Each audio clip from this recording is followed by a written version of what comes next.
Dan orang yang banyak ibadah, banyak amal baik, jangan bangga dengan amal baiknya, karena salah sedikit kaina bisa dihapus oleh Allah Subhanahu wa taala amal kebaikan itu. Jadi amal ibadah kita ini berharga kalau kita mampu mempertanggungjawabkan di hadapan Allah Subhanahu wa taala, itu hanya jadi kebaikan.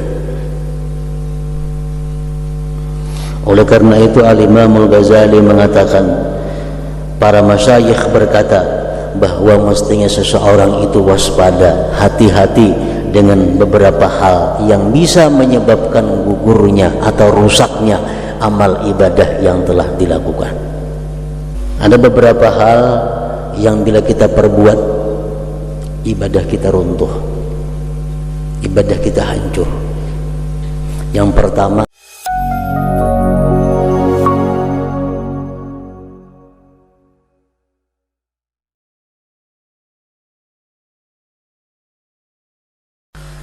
Allah berfirman, hadza kitabuna yantiqu 'alaikum bil haqq. Sampai kepada giliran kita dihisab, Allah menjelaskan, ujar Tuhan, hadza kitabuna yantiqu bil haqq. Ini catatan yang ada pada kami. Ini catatan amal yang ada pada kami. Ini catatan bersaksi, bertutur dengan benar.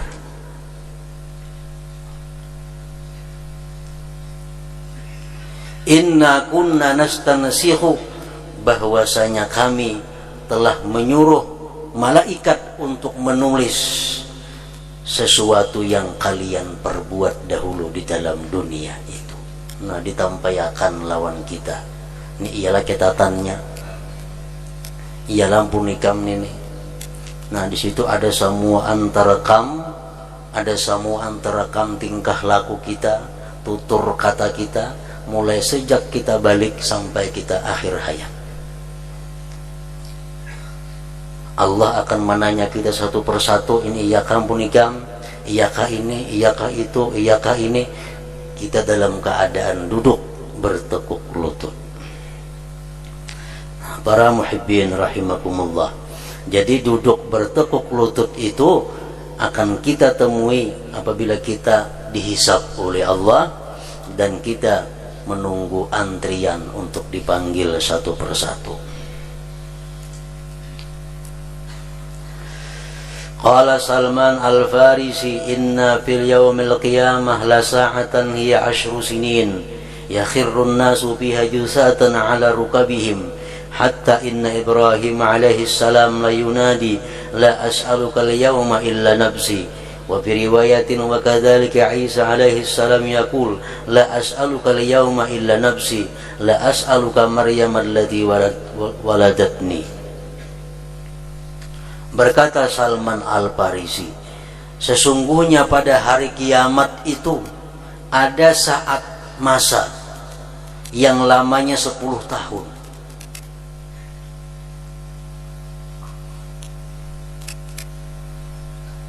Tersungkur manusia pada itu 10 tahun dalam keadaan duduk bertekuk lutut. Jadi kita menunggu antrian itu aja sudah berpuluh-puluh tahun duduk macam itu. Ini sudah mulai proses hisab. Sebelumnya itu sudah 300 tahun menurut para ulama tafsir kita berada di dalam huru hara yaumul qiyamah. Jadi pada masa 300 tahun itu kita kada ada kepastian, huru hara. Kita datang kepada nabi-nabi minta pertolongan, mereka menolak. Hanya kita minta kepada Nabi kita Muhammad sallallahu alaihi wasallam, beliau sujud kepada Allah.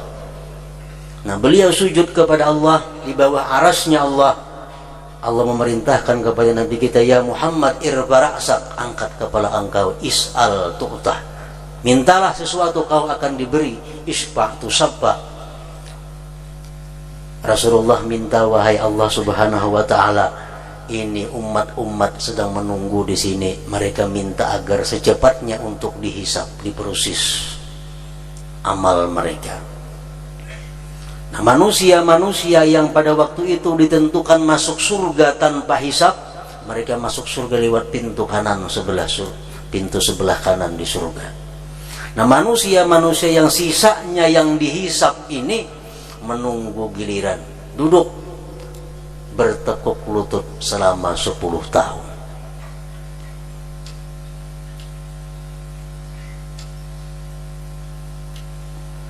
Sehingga Nabi Ibrahim pun berkata pada waktu itu, aku tidak akan minta kepada engkau ya Allah pada ini hari, melainkan untuk diriku. Pada satu riwayat Nabi Isa pun berkata, ya Allah, aku tidak minta kepada engkau pada hari ini, melainkan hanya minta untuk diriku. Dan aku tidak memintakan kepada engkau akan Maryam yang melahirkanku.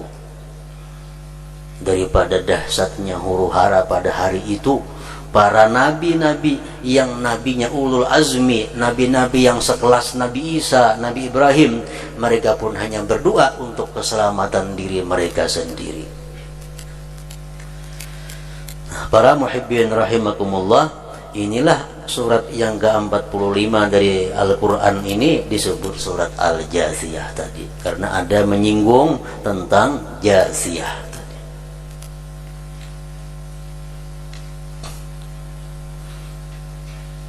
An Mu'adz bin Jabal radhiyallahu anhu anna an-nabiy sallallahu alaihi wasallam qala Allah ta'ala ya malaikati aqimu ibadi sufufan ala atrafi anamilihim lil hisab. Daripada Mu'adz bin Jabal radhiyallahu anhu bahwa Nabi bersabda, berfirman Allah Subhanahu wa ta'ala pada hari kiamat itu, ujar Tuhan, hai malaikatku, dirikan hamba-hambaku berbaris atas ujung jari-jari mereka lil hisab, untuk dihisab.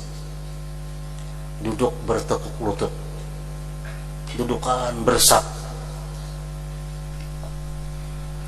Dan Samurah bin Atiyah mengatakan, wa fi sahifatihi minal hasanat amsalul jibal. Di antara orang yang dihisab Allah ini, ada orang yang dalam catatan amalnya itu mempunyai kebaikan seperti gunung-gunung besarnya.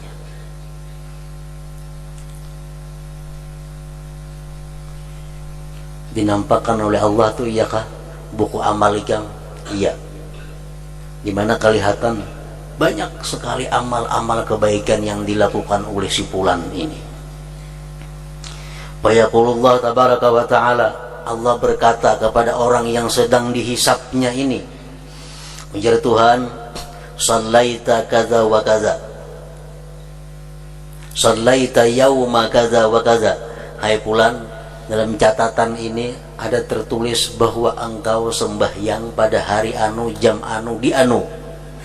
Liyuqala fulanun shalla, agar dikata orang bahwa engkau orang yang sembahyang. Ini ada tertulis di sini ikam sembahyang di anu, hari anu, jam anu. Tapi niat ikam itu supaya dikatakan orang ikam ini penyembahyang. Anallah la ilaha illa ana lid-dinul khalis. Aku adalah Allah, tidak ada Tuhan selain aku, dan bagiku hanya agama yang murni. Kata Allah, aku ada menerima kecuali yang murni karena aku. Ya fulan, sumta yauma kadza wa kadza liyuqala shama fulan. Dalam catatan ini ada tertulis engkau puasa pada hari anu, dengan tujuan agar engkau dikatakan orang sebagai orang yang ahli puasa. Bujuran ka fulan? Bujur. Anallah la ilaha illa ana lid-dinul khalis. Aku tidak ada Tuhan selain aku, ujar Tuhan, dan aku hanya menerima agama yang murni. Ya fulan tasaddaqta kadza wa kadza liyuqala tasaddaqa fulan. Hai fulan, engkau di sini tertulis bersedekah pada hari anu, jam anu, di tempat anu sekian. Engkau bersedekah hari anu di tempat anu sekian. Bujur kah? Bujur. Tapi niat ikam liyuqala, agar dikata orang tasaddaqa fulan, agar dikata orang bahwa bersedekah si fulan itu. Anallah la ilaha illa ana lid-dinul khalis. Aku adalah Allah, tidak ada Tuhan selain aku, dan aku hanya menerima agama yang sempurna. Ditanya satu persatu, iyakah engkau yang baca salawat ini pada hari ini jam anu? Iya. Tapi niat engkau iyakah bahwa dikatakan orang agar engkau ahli salawat? Iya. Mau kadang mau kita harus mengaku, karena Allah maha mengetahui apa yang ada dalam hati kita. Satu persatu amal kebaikan disebut Allah, satu persatu Allah menyebutkan kesalahan kita. Pamazala yumha syai'un ba'da syai' hatta tabaqa sahifatuhu ma biha syai'. Akhirnya senantiasa dihapus satu persatu amalnya. Akhirnya buku catatan amalnya habis tanpa ada kebaikan sedikit jua pun. Inilah huru haraknya nang dikhawatirkan pada hari itu, bahwa secara zahir amal kebaikan kita sangat banyak dalam catatan amal, tapi Allah yang tahu hati kita. Akhirnya amal kita digugurkan satu persatu. Malaikat kiri kanan tukang tulis saja. Kita sembahyang tulis pulang jam anu hari anu sembahyang, pulang jam anu hari anu bersedekah. Malaikat di sini kada tahunya ikhlaskah kita, kada tahu. Itu urusan hati kita lawan Allah Subhanahu wa taala. Karena terakhirnya Allah nang menilai di sana. Macam tadi diperiksa satu persatu amal kebaikannya, sekalinya semuaan palsu. Semuaan palsu. Akhirnya nang palsu itu kada ada harganya di sisi Allah Subhanahu wa taala. Jadi seluruh amal ibadah yang kita lakukan selama ini kada bisa kita perpegangi. Amal ibadah yang telah kita lakukan selama ini kada kawa kita berharap dijadikan andalan. Karena siapa tahu amal ibadah yang kita lakukan itu adalah kurang ikhlasnya, kurang segala macamnya, sehingga di akhirat kayaknya dihapus oleh Allah Subhanahu wa taala. Jadi jangan merasa banyak beramal, jangan merasa banyak bersedekah. Amun tentu sedekah itu diterima di sisi Allah Subhanahu wa taala. Karena ibadah yang kita lakukan ini hanya jadi pahala, hanya jadi nilai bila kita sanggup mendatangkan di hadapan Allah Subhanahu wa taala. Rasulullah bersabda, "Man jaa ya'budullaha la yusyriku bihi syai'a wa yuqimus shalah wa yu'tiz zakah wa yasumu ramadan wa yattaqil kaba'ir fa inna lahul jannah." Rawahul Hakim. Ujar Nabi kita, barang siapa datang menghadap Allah, dia beribadah tanpa menyekutukan Allah, dia mendirikan salat, membayar zakat, puasa Ramadan, menjauhi dosa-dosa yang besar, maka baginya surga. Orang yang banyak dosa di dalam dunia jangan berputus asa. Kenapa? Karena masih bisa untuk menghapuskan dosa-dosa itu selama kita masih hidup di dalam dunia. Dan orang yang banyak ibadah, banyak amal baik, jangan bangga dengan amal baiknya, karena salah sedikit kayaknya bisa dihapus oleh Allah Subhanahu wa taala amal kebaikan itu. Jadi amal ibadah kita ini berharga kalau kita mampu mempertanggungjawabkan di hadapan Allah Subhanahu wa taala, itu hanya jadi kebaikan. Oleh karena itu Al-Imam Al-Ghazali mengatakan, para masyayikh berkata bahwa mestinya seseorang itu waspada, hati-hati dengan beberapa hal yang bisa menyebabkan gugurnya atau rusaknya amal ibadah yang telah dilakukan.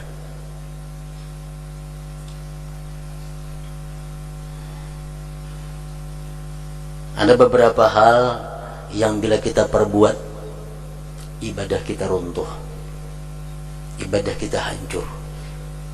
Yang pertama apa? Riddah. Apa riddah artinya? Murtad.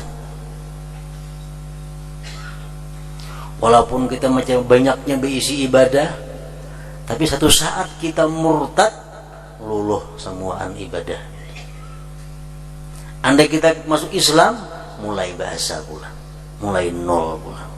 Nah, seluruh amal ibadah dimusnahkan oleh kemurtadan seseorang itu.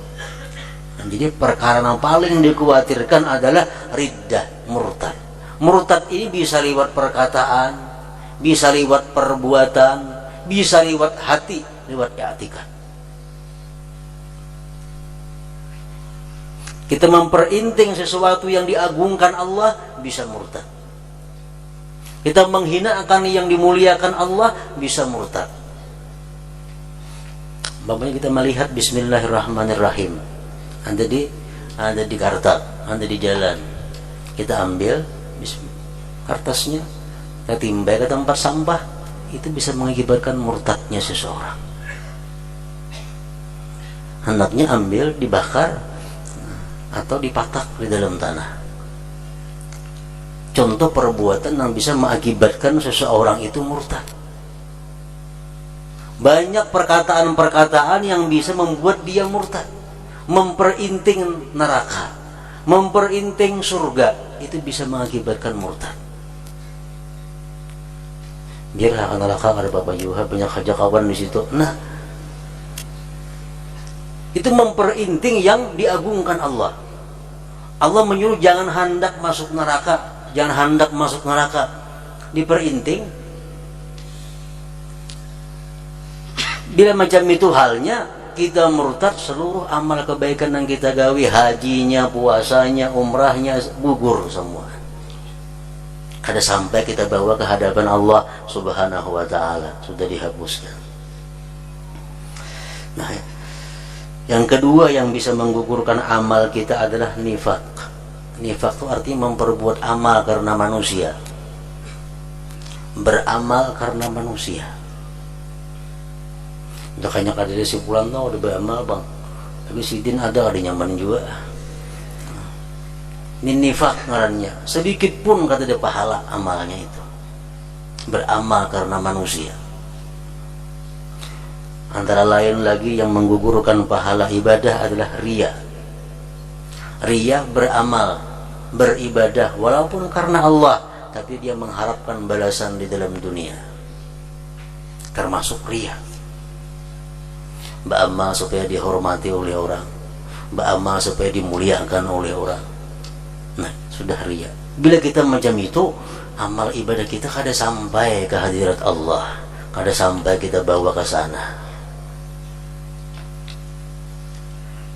At-takhlid, mencampur adukkan, bercampur, beribadah itu salah juru menyalahjur. Tulak ke berabai, salah jur bertukar, salah jur ke pengajian, salah jur menyalahjur, hingga menyalahjur gawian itu. Ke masjid salah jur ke warung, ke mana salah jur, ada salah jurnya. Bila bercampur macam itu, Allah kada menerima, karena bagiku ya Tuhan ad-dinul khalis, hanya agama yang murni. Nah, ibadah-ibadah yang pernah kita lakukan itu, kalau ada nifak, kalau ada riya, ada takhlid, ada bercampur tadi, kada bisa diharapkan ibadah itu sampai kepada Allah Subhanahu wa ta'ala. Antara lain lagi yang menyebabkan ditolak al-mannu. Al-man ini khususnya dalam hal bersedekah, dalam hal memberi sesuatu kepada orang. Selalu menyebut-nyebut pemberian kepada orang, disertai dengan hati merasa berjasa kepada orang itu. Si anu tuh tuhuk ku beri duit, ku ungkusi.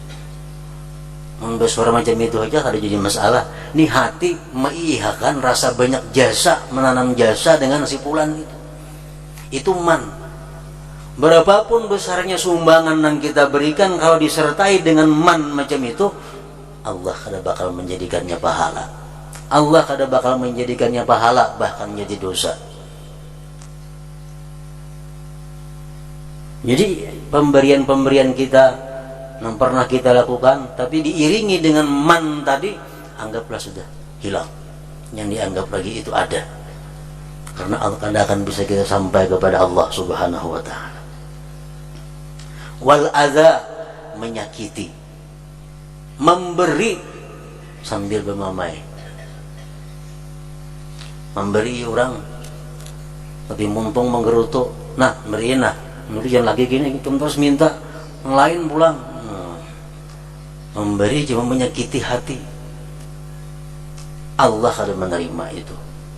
Sedekah-sedekah, sumbangan-sumbangan yang kita berikan tapi disertai dengan menyakiti, anggaplah hilang, jangan dianggap sosial lagi itu.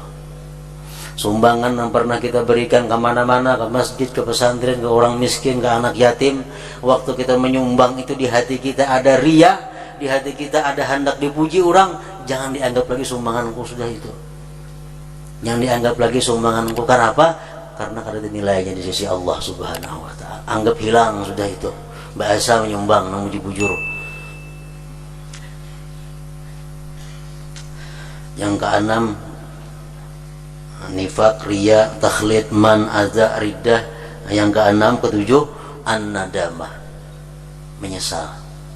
Beribadah tapi menyesal. Ibadahnya kada bernilai di sisi Allah. Misal parahatan sembahyang, tontong sembahyang, hilang sapida, menyesal yang sembahyang tadi aku sapida aku hilang. Nah aku tidak kalanggar ada hilang masa sapida. Sembahyang kalanggar sapida hilang, menyesal. Nah sapida hilang, sembahyang nggak ada pahalanya. Al-ujub, beribadah kepada Allah tapi kadang merasakan bahwa kemampuan itu pemberian Allah. Berbuat baik, berbuat taat, tapi merasa bahwa itu semua adalah karena kehebatan dirinya, karena kemampuan tenaganya. Ada berpahala juga itu. Lupa bahwa itu bisa dia lakukan karena pertolongan Allah, karena taufik dan hidayah daripada Allah. Lupa.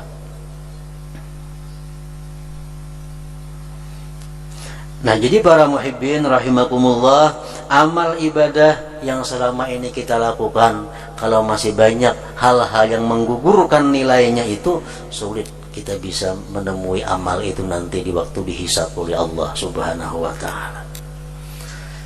Barangkali ujar para ulama mengatakan, amal ibadah yang menyelamatkan kita di akhirat itu adalah amal ibadah yang sebenarnya dalam dunia kita lupakan. Itu bisa menyelamatkan di akhirat. Contoh majelis ta'lim umpamanya, buat celingan 1.000 rupiah, ingat lagi kita, ingat lagi, semua ingat lagi kayaknya. Barangkali itu yang bisa menyelamatkan kita di akhirat. Yang menyumbang 10 juta belum tentu lagi. Kenapa? Ingat terus menyumbang baru 10 juta aja, 10 tahun sudah 10 juta juga. Nah, jadi yang banyak menyelamatkan manusia itu bisa amal ibadah yang sudah kita lupakan padahal dalam dunia. Dulu pernah kita memberi minum lawan kawan, biar akan di warung, kita kan ingat lagi itu, ditulis oleh malaikat. Nah demikian pula halnya dosa-dosa yang banyak mencelakakan manusia. Mungkin dosa-dosa yang pernah kita lakukan dalam dunia, tapi kita lupakan keberadaannya. Kita anggap inting dosa nyambat orang, dosa menggibah orang, kita anggap inting. Itu padahal yang bisa menyebabkan kita masuk ke dalam neraka. Para muhibbin rahimakumullah, itulah hubungannya surat yang ke-45 ini dinamai dengan Al-Jathiyah, karena pada ayat 28 dan 29 ada menceritakan tentang keadaan manusia pada hari kiamat, yaitu adalah wa tara kulla ummatin jathiyah, engkau lihat akan tiap-tiap umat itu bertekuk lutut.